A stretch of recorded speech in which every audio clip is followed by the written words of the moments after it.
Purple Daily is daily Vikings entertainment. We just want the Vikings to win a Super Bowl before we die. I will ride with this group. Seriously, man. Please. And away we go. Okay. Judd's Camp Notes. Let's get it on. Day 2, Vikings Patriots joint practice. Woo.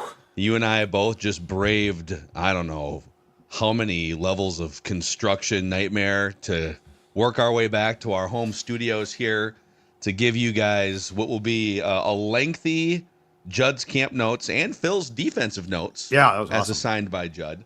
That's awesome. From what happened today. I think the headline here is, and I was watching the defense. I barely saw any of the offense, but from your reporting and others, the best day of training camp for JJ McCarthy. Yeah, without a doubt. Easily the best day. He was fantastic.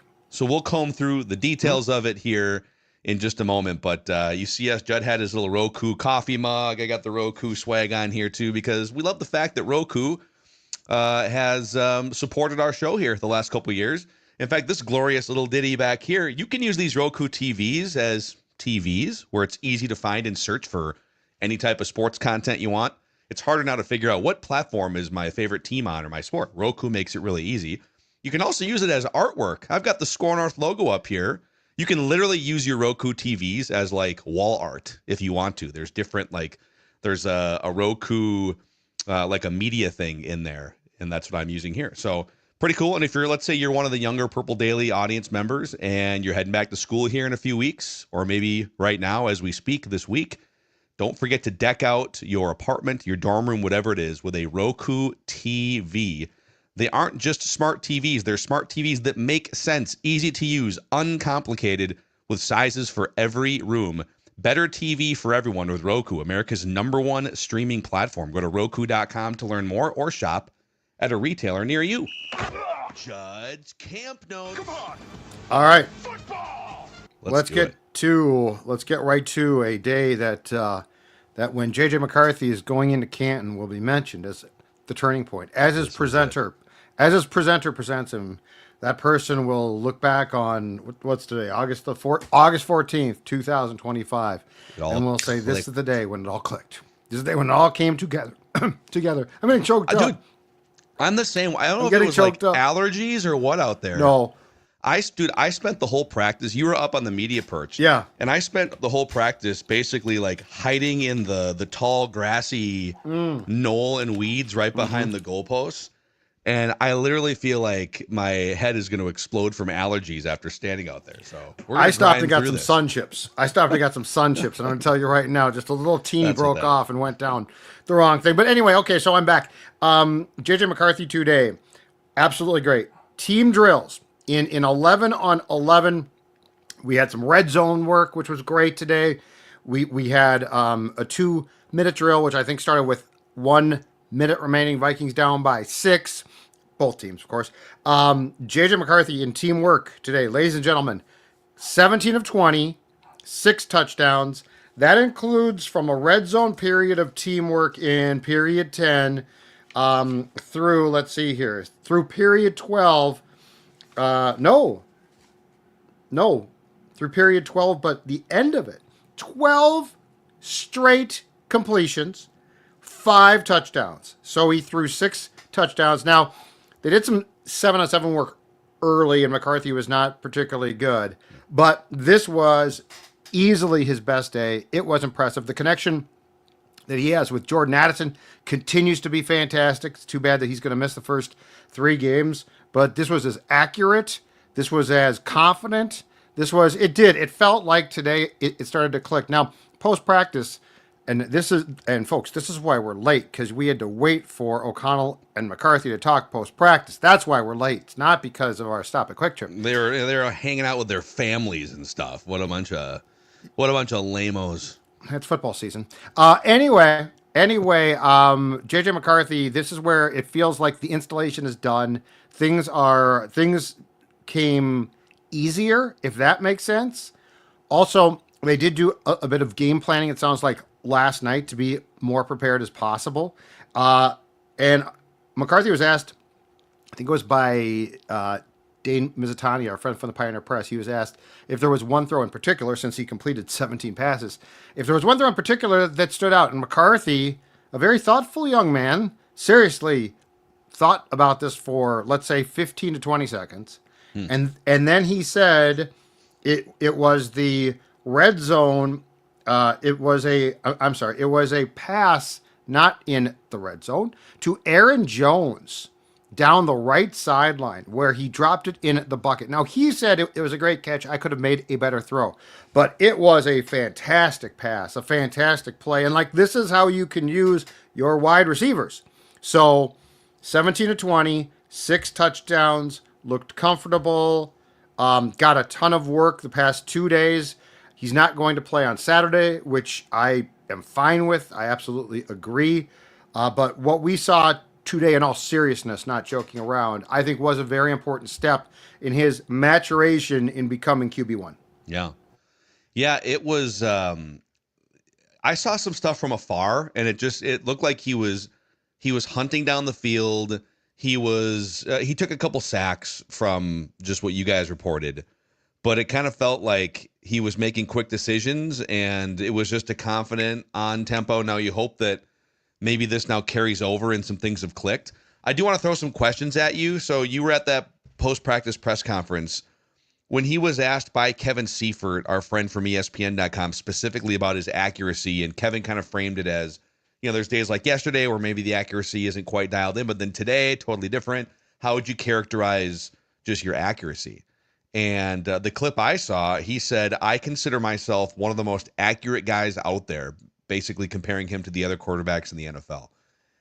Can you speak to his accuracy today? Because even some of the completions we've seen, preseason game, practice, there's some little accuracy things here and there where it's behind a receiver, so he can't necessarily get those yards after the catch, or maybe it's back shoulder when it wasn't supposed to, and it puts that ball in play to maybe be tipped or batted away or intercepted.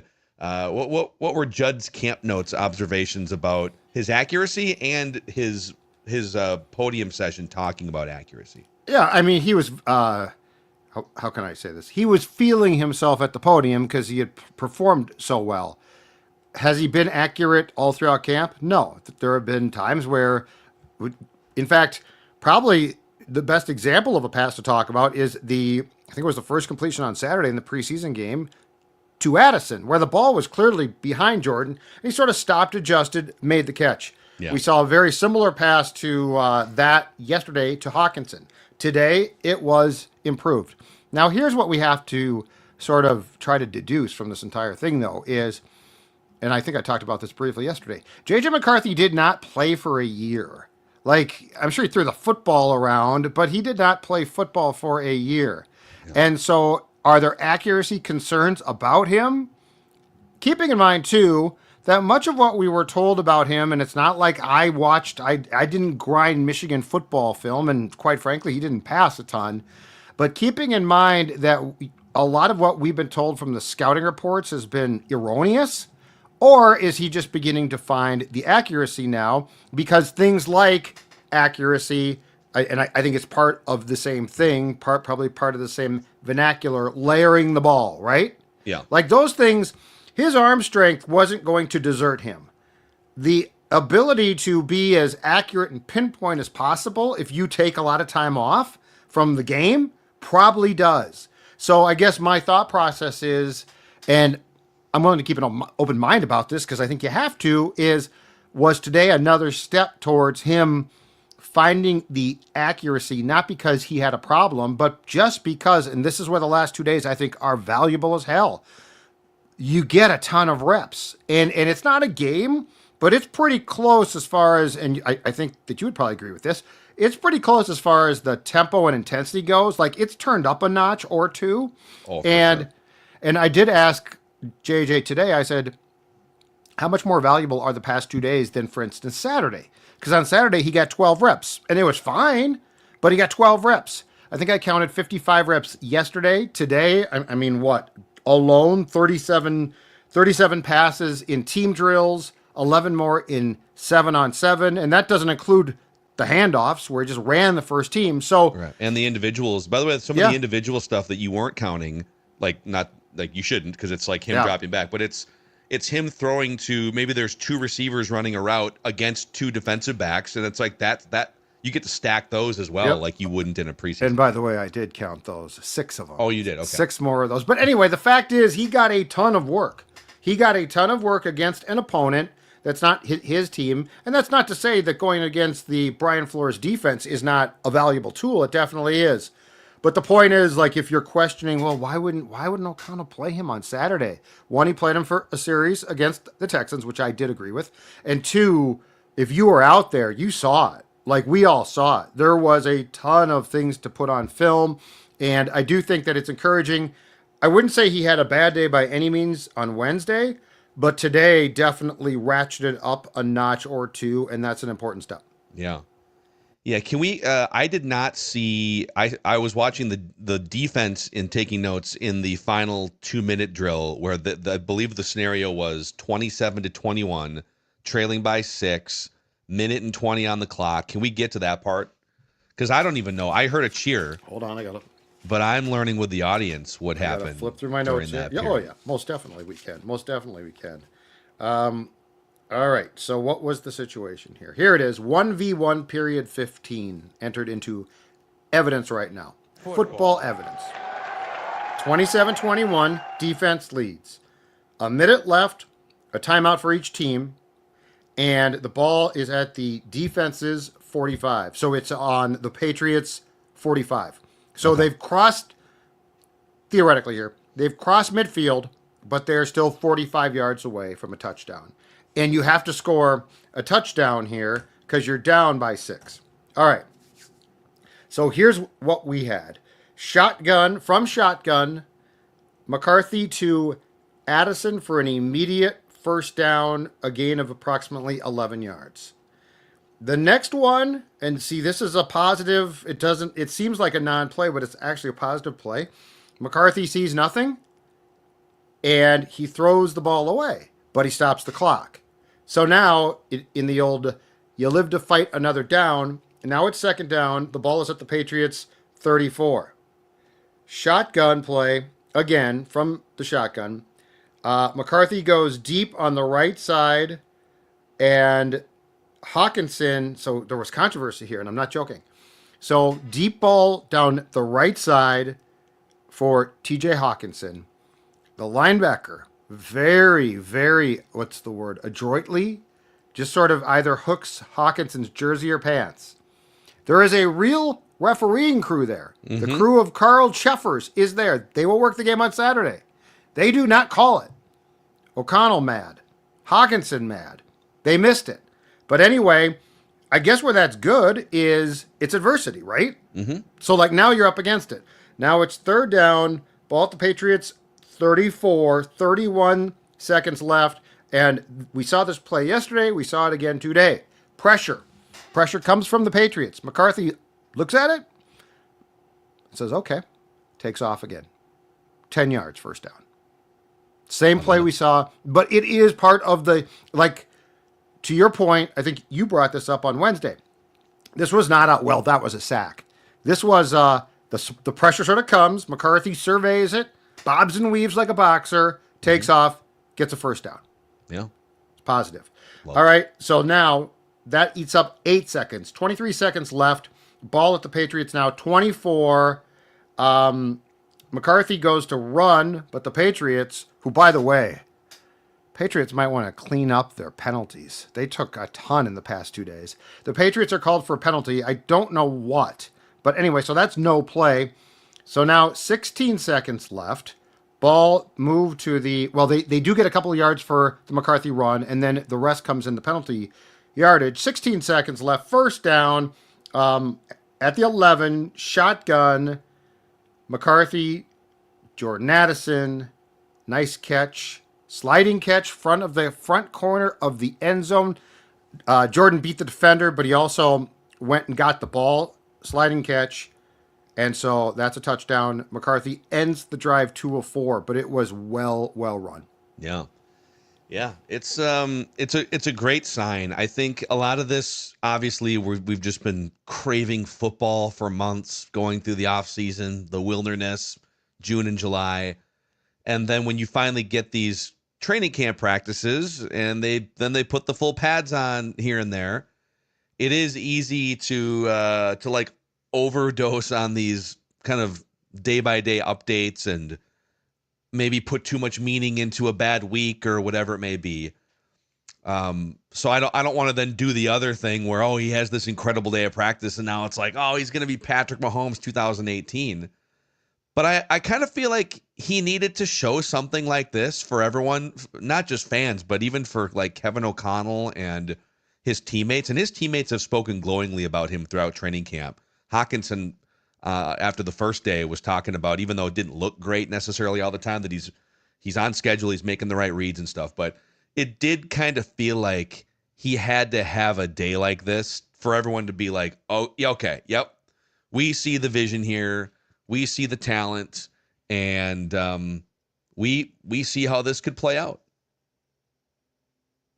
I think we may have lost. We either lost the sports dad or we lost me. We lost both of us for a second. I'm back now. Are you back? I'm back. You're back. I'm back. Or maybe you're not back.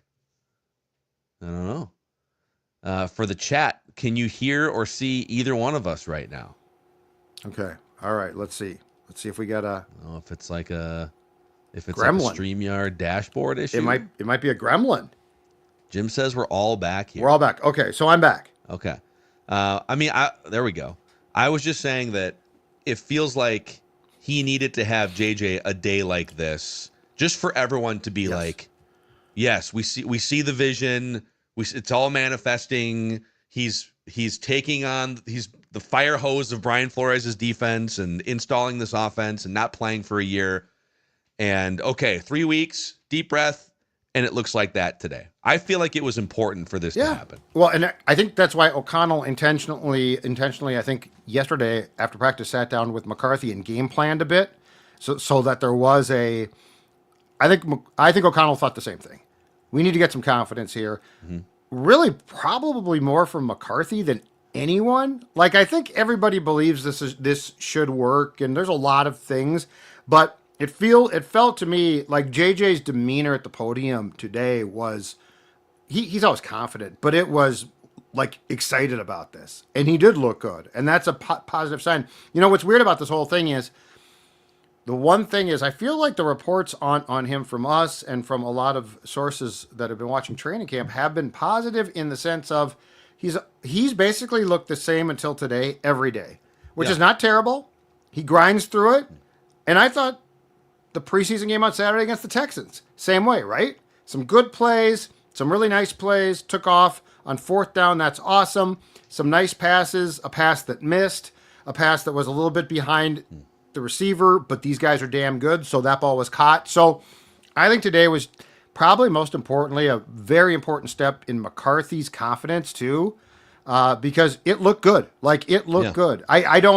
There's not another day I can think of, and this was what? Was this the 14th or 15th practice? There's not another day I can think of where I came away from the practice saying, that's really impressive. And that's how I felt today. Yeah. Can we zoom out for a second? Just in honor of Diana Rossini was in the house for a couple days today. She was talking to O'Connell, doing her podcast, of course, which is televised or shown on YouTube as we left. Okay. Where the players ordinarily sign autographs just outside the practice field. And let me say this, Kevin O'Connell, smiling like a Cheshire cat. I am really curious to go, and so I guess free plug for that podcast. I will be watching that podcast at some point when it gets posted. But in honor of her and all the controversy stirred up with the Aaron Rodgers discussions, and I just want to address this idea that's been floated out there by certain national media members dating back to really like February, that the Vikings are unsure about JJ McCarthy in some form because they've had so many different opportunities with their actions to say differently if they wanted to. If at any point, and by the way, there is a precedent in the NFL, the Packers are number one for this, of drafting a quarterback in the first round and just stashing him for a while. There's especially coming off a missed season with a knee injury. there was really no pressure to play him as the number one QB starter in 2025 if you weren't 100% sold on him as a player, a leader, an athlete, his health.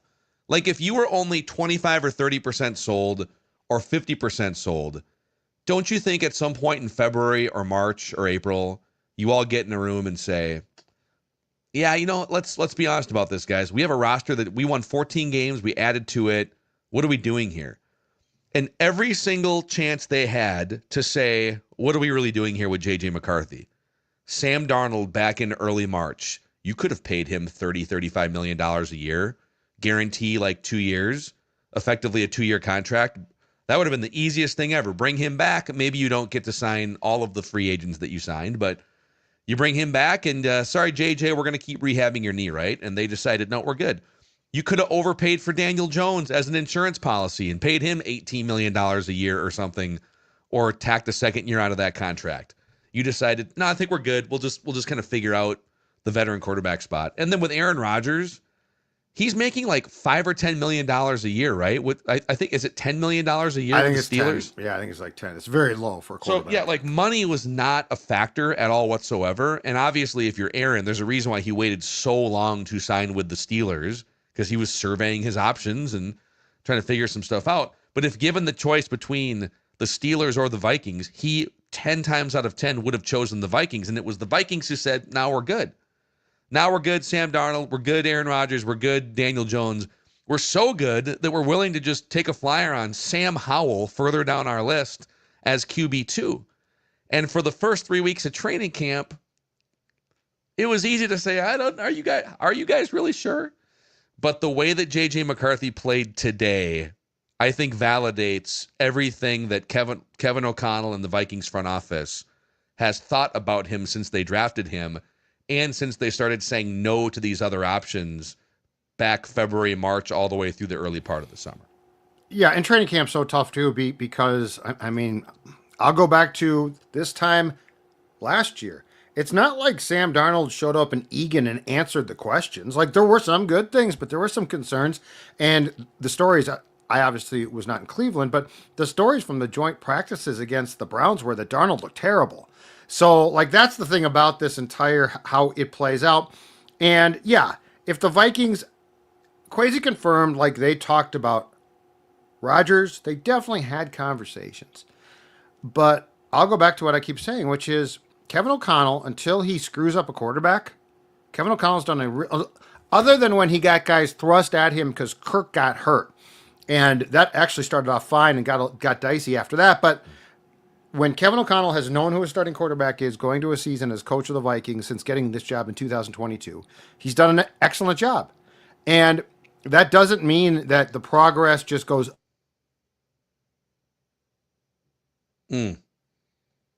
I think the sports dad's internet gremlins are chewing him up here. What is going on?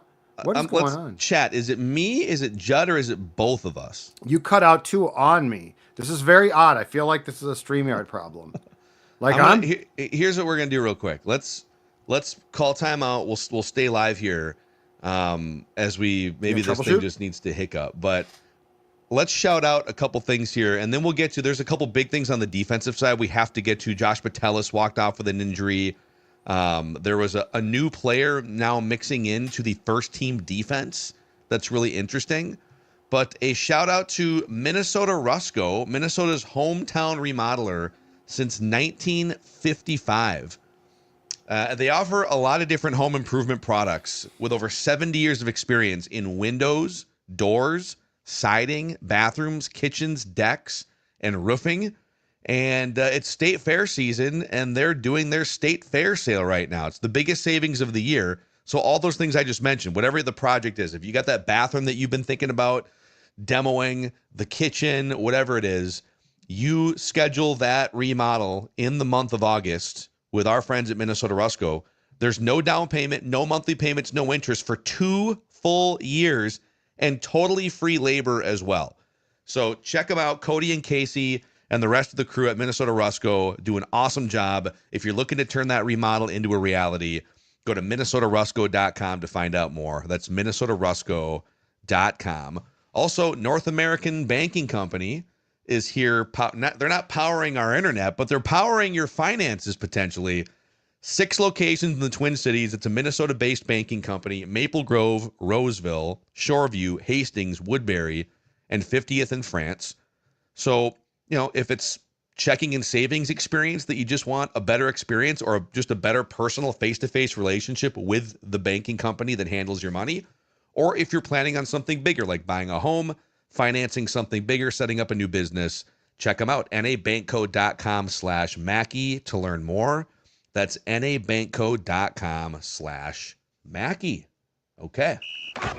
Am I back? Camp notes. I think you're good. I don't know. Am I back? This is very odd. The last time, so the first time, according to the comments, while you were doing that read, it was both of us. The last time, just me. So hopefully I'm back now. I'm not quite sure. I have not changed a thing. I do not touch anything. That's the key. At least you did give us 20 minutes of JJ McCarthy camp notes, though. So you got the good stuff. We locked it in. If I can say this quickly, my last thought about the McCarthy thing was this is the time to do this. Like, it just is. I don't have a problem with a quarterback sitting for a year. I have a problem if it's 2 and then possibly 3. And if you're not going to, and you drafted him, and your coach, who knows what he's doing, drafted him.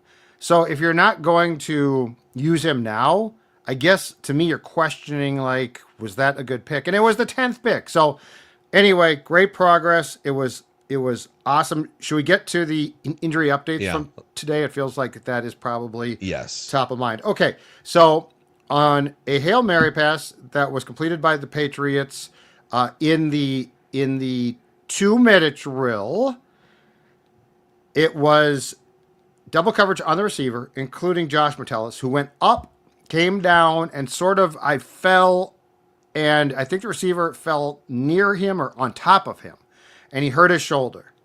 And O'Connell said post-practice. Now, at first I thought it looked bad, and then after practice he was going around signing, and then he did go into what looked like the trainer's room, so I thought it might be a stinger.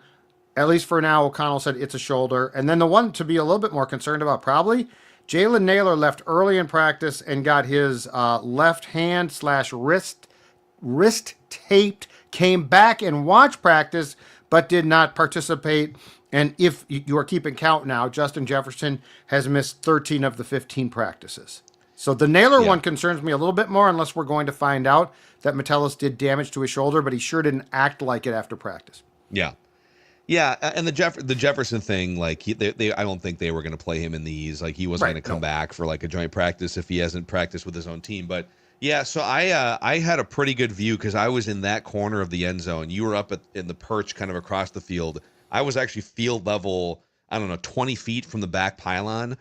And what's crazy about that play is it was a Hail Mary, quote unquote, game-winning touchdown. Game-winning in air quotes, like the scenario was the one you laid out for all the different 2-minute drills. That you saw 4 different ones with each team's first team offense and then each team's second team offense. And so the Patriots had 1 play left, and the ball was thrown by Drake May like 30 or 40 yards down the field, left side of the end zone. It was Ivan Pace and Josh Metellus both jumped up with the Patriots receiver, and they all 3 kind of came down in a heap. And trainers came out and spent a couple minutes with Metellus, and he did walk back across the field on his own power. But he was really favoring his left shoulder or collarbone, or, I'm not a doctor, but like he would literally, I mean, you can see me on YouTube. He was kind of like walking like this back to the sidelines. So I don't know. It looked like a dislocated shoulder or something. I have no idea if that's what actually happened, but it was clearly something with his left shoulder or collarbone area. So you hope that it was, like Judd said, you hope that it was just a stinger or something, or maybe it popped out and they popped it back in. That's what I'm wondering. Yeah. Just something. And, he wouldn't be playing on Saturday anyways, almost certainly. So just let him chill for a few days and then come back. Some other injury things that are noteworthy on the defensive side. So, and maybe you mentioned 1 or 2 of these and I just didn't hear you, but Harrison Smith out again with some kind of illness or something. Is that where you're sick at home, according to O'Connell? That's what he said Wednesday. Okay. Andrew Van Ginkel did not practice again, so that's 2 days in a row with this joint practice. Dallas Turner winds up with the first team edge rusher unit opposite Jonathan Grenard. And Jay Ward got a bunch of first team defense work in the absence of Harrison Smith. They're really test driving Jay Ward in first and second team defensive looks. Kind of a sub package guy, just if they have like a third safety on the field and there's no Harrison Smith. So I think those are the big injury things. I didn't see anyone else limp off or get hurt or anything. And I don't think there was any other key players that were scheduled not to practice that we didn't really mention there. So I think that's the list of injuries. Yeah, the Van Ginkel one. So he was standing watching practice. There's nothing noticeably wrong there. And the team doesn't have to tell us until, well, in the Vikings case, the Thursday before the Monday night game on September 8th. But, yeah, I don't know on that one. Harrison Smith being out is not the worst thing. I hope he's fine. But the reality is this. He was getting a ton of vet days off already because there's no reason to, like, wear this dude down. The Jay Ward thing, I think, is really intriguing, too, because Jay Ward is very clearly also being trained at the jack-of-all-trades Metellus role. It feels like he is the guy behind. So Theo Jackson's a safety. Harrison Smith's a safety. They're versatile, but they're safeties. It feels like Jay Ward is sort of the next man up as far as, hey, go play slot corner. Now go play linebacker. And I don't know if he made great progress his first year. I think he definitely made a little bit more last year. But they definitely have something in their opinion there. So I would not be surprised if at some point in time Jay Ward actually gets a fairly decent amount of defensive snaps this season. Yeah. Yep, I agree. He is a guy that he's kind of the next in line. They kind of create these Metelluses. Theo Jackson Love to move guys around, which is smart. They love that. In fact, in training camp a year ago, they moved Jay Ward for a while back to, I think he'd played corner in college. They moved him there. He was terrible. Like he was getting burned left and right. So they stuck him back at safety. But then I think they said, hey, with your physical makeup, you can play that Metellus rover role. And I mean, the thing too is Harrison Smith's no kid. It won't be shocking if he has to sit some games. So it'll be very interesting to see if that happens, if he does get hurt, how they will deploy Metellus, and would he become more of the traditional safety, and would Jay Ward move into that role of playing different spots at different times? Yes. Would you like the defensive updates? Yeah, let's go. Anything else on the offensive side that is noteworthy? Somebody did ask in the comments here. They mentioned that you may have gotten a good question point from JJ McCarthy. Oh, yeah. Press conference. Yeah. When I asked the question about the advantage of these joint practices compared to the preseason game, that's a great question, Judd. Nice job. Yeah. Good kid. Give it a point for that. Good kid. It's a good kid. So, okay, I'm just gonna mow through some of the key defensive highlights and notes because that was my assignment today. Was go linger on. So grinding. What I did love though is for the last 2-minute portion, the final period of the 2-day joint practice, they brought everyone onto the same field so they could create kind of a vibe, right? You got the fans, you got the VIP tents, the media. You got everyone from both teams. There's like 180 players just lined up and down the sidelines, and it did create a cool vibe. Somebody asked about Mekhi Blackman in here. Okay. Big Papa H. Mekhi Blackman, still healthy, I hope. Really intrigued to see him back in. I am a Mekhi Blackman guy, and he has shown some flashes. He is healthy. He's definitely at practice and doing his thing. I'm going to throw him under the bus a little bit here. There was a very teachable moment at the end of the 2-minute session to basically end the 2-day joint practice. So he was working with the second team defense. The Patriots chunking the ball down the field here with Josh Dobbs, the Pastronaut, as their backup quarterback running with the Patriots twos. And so they're down, again, 21-27. Vikings need to prevent them from scoring a touchdown, or the Patriots win the drill, win the game. And it was a 3rd and goal from like the 4-yard line with 12 or 14 seconds left on the clock. So you've got for sure time for 2 more plays. And Josh Dobbs drops back to pass. He looks to his left, a little bit of pressure if I remember correctly, and he throws an inaccurate pass right to Mekhi Blackmon. And I'm literally standing like right on the back of the sideline here watching this happen 10 feet from me, and maybe 10 yards from me. So the ball comes in and the wheels start turning for Mekhi Blackmon. You're probably expecting me to say he dropped a wide open interception, in which case, like, unfortunate, but it happens. No. He somehow thought to himself, I'm going to bat this ball down. Let's bat it down. So he bats it down. And there was kind of a hush on the Vikings sideline, and guys are trying to look over at the scoreboard like, what down is it? And Jonathan Grenard comes running out from the sideline, and he goes, 5. Mekhi Blackmon's number is 5. 5! Catch the ball! What are you doing? They're like, why didn't you if you catch it, the game's over, the drill's over. So the Patriots have new life. It's 4th and goal now from the 4-yard line, and they hit a touchdown to their backup tight end to win the drill. And Blackmon comes walking over to the sidelines, and a bunch of teammates are like, dude, like, just catch it. Like, even if it is a 4th down, and I think he was thinking if I bat it down, maybe he thought it was 4th down, but there was a football awareness thing there that really, and I don't know, we're trying to figure out why is he not more firmly in the mix to maybe snag one of those starting nickel spots. Yep. And I'm not going to speculate too much, but like that was one of those, what are you thinking type plays. Again, I think he's super talented. He showed some major flashes before the injury a couple years ago. Right. But in his plight to become one of the starting 3 nickel cornerbacks, a play like that probably doesn't help his cause. And throughout training camp, the reality is he is not, like, it's one of my biggest surprises. He is not even in the running. He is a second team guy. Yeah. I honestly thought that Jeff Okudah and Mekhi Blackmon, right? Like there would be a competition. There hasn't been a day of it. Jeff Okudah's the guy. Yeah. And if he fails, I have no idea what the backup plan is. But it's interesting because it feels like Mekhi Blackmon, who as a rookie did play, and then he went into training camp with, I think, a pretty good chance to play last year before he tore his ACL on the first day of training camp. Yeah. It feels like there's something they don't necessarily like.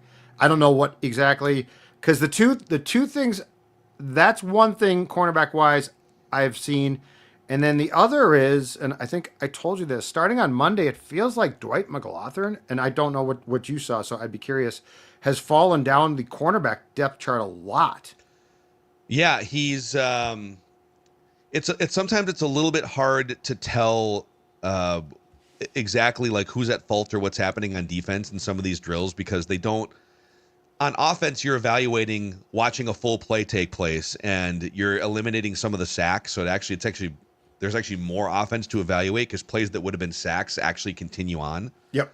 On defense, sometimes it is a little harder to figure out, okay, was that an actual pressure? Was it a sack? Was it not? And then on the back end, I don't have McGlothern, from what I saw, did not flash really today, good or bad. I will say this before I get to, I think, my favorite defensive headline of the day. Mm-hmm. Drake May absolutely got his a few different times against the Vikings defense. I mean, that dude is super talented. There was a throw, and a lot of this action was happening kind of in the red zone. They did a lot of red zone stuff, and it gives the offense an inherent advantage, especially when the defense is not tackling. The defense is not, sometimes in the red zone, your best way to prevent a touchdown catch is to smoke the receiver from close range as he's like coming down with the ball, and like none of that stuff can really happen. But there was a pass, Drake May flushed out to his right. I think they snapped the ball at like the 10-yard line.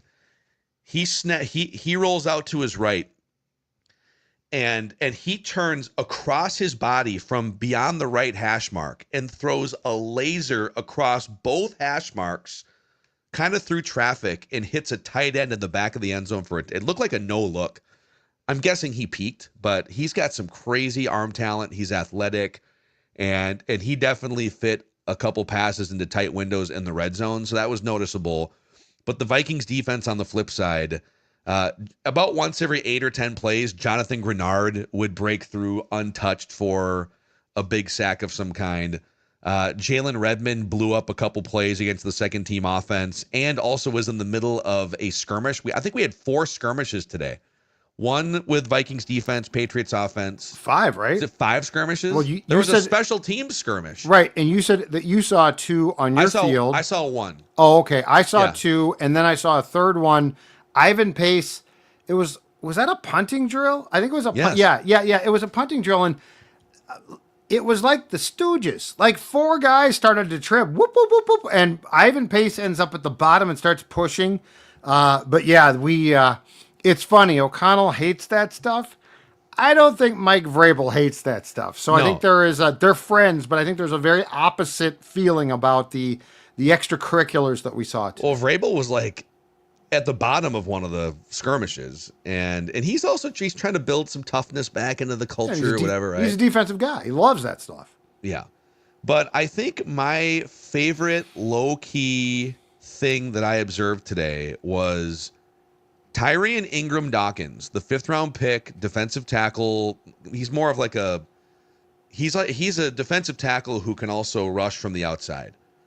And he's one of the great defensive tackle athletes that has ever been measured in the 35, 40 years of combine measurements. And he was mixing in a ton with the first team defense today. Not because of injury. Like Jay Ward's out there because Harrison Smith is hurt. Sure. Some of these Vikings receivers are with the first team offense because Justin Jefferson's out. Harrison Phillips was healthy and running with the 2s at times during practice today. So I think it was kind of situational. From my tracking, Ingram Dawkins was out there in early down situations and or red zone situations where you're trying to get a little extra pass rush alongside Jonathan Allen and Javon Hargrave. So it was Dawkins, Allen, Hargrave as the 3 down linemen instead of Harrison Phillips, Allen, Hargrave. When they go sub package, like 3rd down must pass, they pull one of those down linemen off the field. So they would pull Tyrion Ingram Dawkins off the field, and it would, like in the 2-minute drill, it's just Hargrave and Jonathan Allen. But I thought that was fascinating, and he did jump in there for sure. I thought it was a sack. It was at least a pressure, and it was a quarterback hurry, and maybe another one in there too. So my theory is on 1st and 2nd down, where the whole playbook is kind of open for your opponent. If you can put 3 dudes on the field that also have pass rushing chops from that position, because Harrison Phillips, really good player, not much of a pass rusher from the interior. Not terrible, but like that's, he's a run stopper, he's a leader, and he's a very good defensive tackle. But it seems like the Vikings really love what Tyrion Ingram Dawkins could be. So not only is he for sure making the team as a 5th rounder, he's getting run with the first team defense without injuries playing a factor. And I think that's really interesting. And it's intriguing too because of the fact that he did fall to the 5th round, and his college career statistically looks okay, but it doesn't look great. But they clearly, and this is probably a Flores thing again. I mean, Flores identifies guys that he on film thinks will fit, and this started on Monday. I feel like so. Just for some context here, Levi Drake Rodriguez, who I also think is a leading candidate to make the team, he did not practice. He got banged up on Saturday, so he's missed practice since then. So on Monday, the same thing. Like Ingram Dawkins, all of a sudden is getting a lot of reps. The thing on Phillips is interesting because we talked about this at the practice fields. But Harrison Phillips is a good player. He's an effective player. But I think that we have overestimated him too because he's been like their best down lineman for 2 years. It's like, hey, Jerry Tillery. Okay, Jerry Tillery's not that good. And I think what we're finding now is the Vikings finally have found, through free agency and then the draft possibly, they have found some more guys that can go into the mix. That does not mean that Harrison Phillips does not have a role, but in my opinion, and his snaps actually went down from 23 to 24, and I think they're going to go down again. Agreed. Harrison Phillips is a nice complementary player who definitely has a role, but probably has been asked to do entirely too much. So, but I love this. I love the thought that they have found another guy, possibly, and this comes through. Guys like Flores know exactly what they want. They don't care about what you do in college, like statistically. But if you can get a guy who's long, like Ingram Dawkins is, right? Goes in there, blocks passes, which has become a huge thing now. Like, part of the interesting thing, in my opinion, about this entire discussion is how much defensive line play and the down linemen, their play has changed. Like, it has changed so much. It used to be stuff the run. If you get a sack or two, that's awesome. And now it's athletes. Yeah. It's athletes. And there's just more across the board. I think it's statistically accurate to say that there's just a higher percentage of passes than 20 years ago, 30 years ago. So, all right, well, if that's the direction that offensive strategy is going to go, then we need the down linemen and the interior defensive linemen to be able to do more than just stop the run and be big bodies and whatnot. Another factor here, just a long-term factor, is the Vikings, I think, are the most over the cap of any team in going into 2026. Like, everyone's under the cap right now because you got to be cap compliant. But based on how many big contracts they have signed with Jefferson and Darisaw, some of these free agents like Grenard that they brought in a couple years ago, Van Ginkel got the extension. There's a lot of big cap numbers, 2026, 2027. And I think the number is like 50 or 60 million dollars over the salary cap for next year. So they have to find a way to get under break even line, and maybe even further if they want to add a piece or two and tweak based on what happens this year. And Harrison Phillips, while not one of the biggest cap numbers on the team, it's a $9.1 million cap number, which is like, I don't know, 15th or something on the team. If they were to get rid of him, there's no guarantee money left on his contract after this year. And I believe you would save like $7 million to that. So you got to find chunks like that to say goodbye to. And I think this is them kind of laying the groundwork for, he's been a really good player for the Vikings in the Kevin O'Connell era. He's getting a little older. He has no more guarantee money left, and they need to make some cuts somewhere. So if you can play a 5th round pick for almost nothing as one of your starting down linemen, either this year or for sure going into next year, that's the type of move that you would make as a front office. So it's Absolutely. Got short-term and long-term ramifications. Yep. And I just don't know that at his age and with what he brings, I don't know that Phillips is a necessity. And if you're going to replace him with a cheaper, younger kid who can provide more pressure, possibly, that's a great change. But yeah, it's going to be, the next couple of years are going to be really intriguing too, because you're looking at decisions on, for instance, Addison's contract, and he's going to get paid. It might be by you, it might be elsewhere, but he's getting paid. So there's going to be a lot of interesting decisions to be made. But you right now have put yourself, I feel like, in a win now window with this roster, but the roster is subject to be very different in like 2 years. Yep. But your quarterback shouldn't be.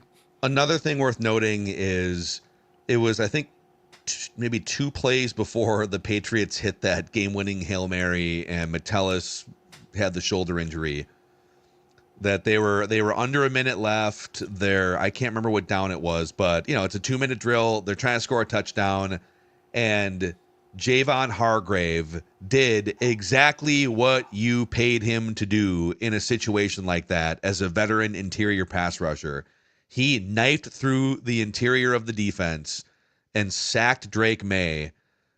Clock running, ball moves backwards. They either have to burn a timeout or burn a bunch of time. Receivers have to run back. It's the type of thing that doesn't usually happen from one of your interior down linemen with this defense the last couple of years, because the Vikings haven't had that guy. And Javon Hargrave did it to temporarily blow up the 2-minute drill. And then, of course, the Patriots hit a 40-yard Hail Mary and kind of ended on a high note. But I just wanted to point out that Hargrave flashed at the very end of that drill.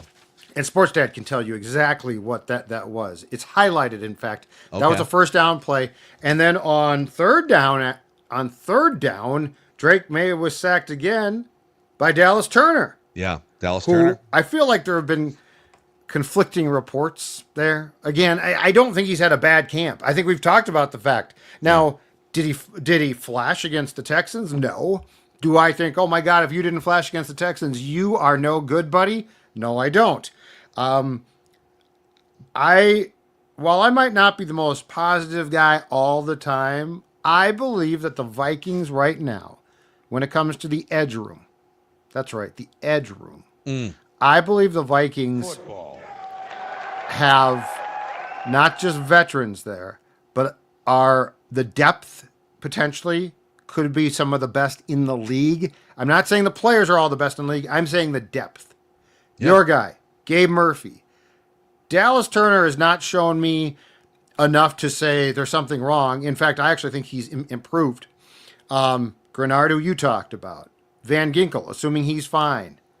Like, you're giving me 4 guys right there. 2 veterans, two young guys that all I think can get to a quarterback. That's pretty impressive. Like, that's a lot of Vikings teams back in the 4-3 days. So I guess that would be edge rushers from the defensive front.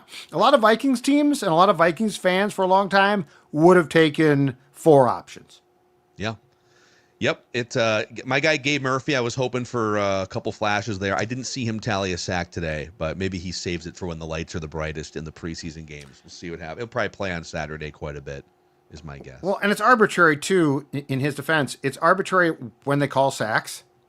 Like sometimes it's like you're yelling, "Call the sack," and they won't. And then at times it's like the quarterback barely gets touched. It's like that's a sack. Yeah, it is funny. And then they'll fight for it. You'll see like Grenard happened a couple times where Grenard came around and very clearly, and he just put his hand up in the air, got that one, and then like Drake May would continue on with the rep and maybe hit a completion or something. But it's just a different way that they track him. I will say this on Drake May. I don't know what he's listed at, but I love the length. He's a big dude. That kid's got length. He doesn't, he's not real stocky or something like that. He's not. It's not that he is a big guy as far as his build, but he's got the basketball length. Yeah, love the basketball. He is an athlete. He is an athlete for sure. Do you want the Luminaries?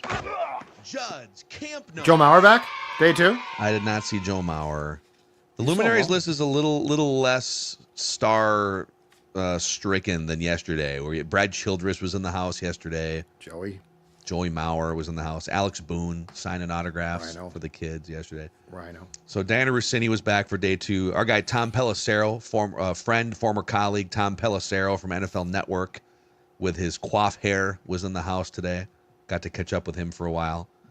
Paul Krause, legendary Vikings safety. I think the career interception leader for the Vikings. I believe he's the all-time National Football League leader in picks. Yeah.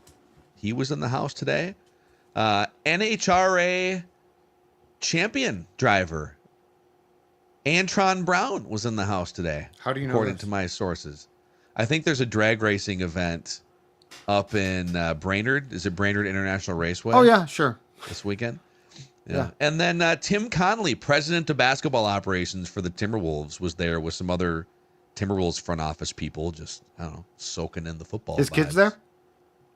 I didn't see his kids. I just saw. I thought he might take them out to a day at the yard. Oh. No, it was just business. Just the Wolves front office out there today. Okay. So and we should also say, so McCarthy's not, as we talked about, not going to play on Saturday against the Patriots. Noon kickoff, too. So it's a Saturday noon kickoff. Sam Howell will start, and the plan is to play Rippon and Brosmer. Now, how they're going to do that, don't know exactly. O'Connell promised me, because his point is, I was told at times when I was a backup that I was going to play in preseason games for X amount of time, and I didn't get played, and I didn't like that much. So, but Sam Howell, who I thought had an up-and-down practice, made a gorgeous throw in 7-on-7, got sacked again. To your point, sometimes he just holds on to the ball too long. But I do think these preseason games are pretty important for him. Yeah, I agree. You just want to see him move the ball and not look flustered and take sacks. Yep. I guess one last thing, and maybe I'm putting you on the spot, but I would assume there's some, like a highlighted note in there somewhere. I need some Max Brosmer propaganda before.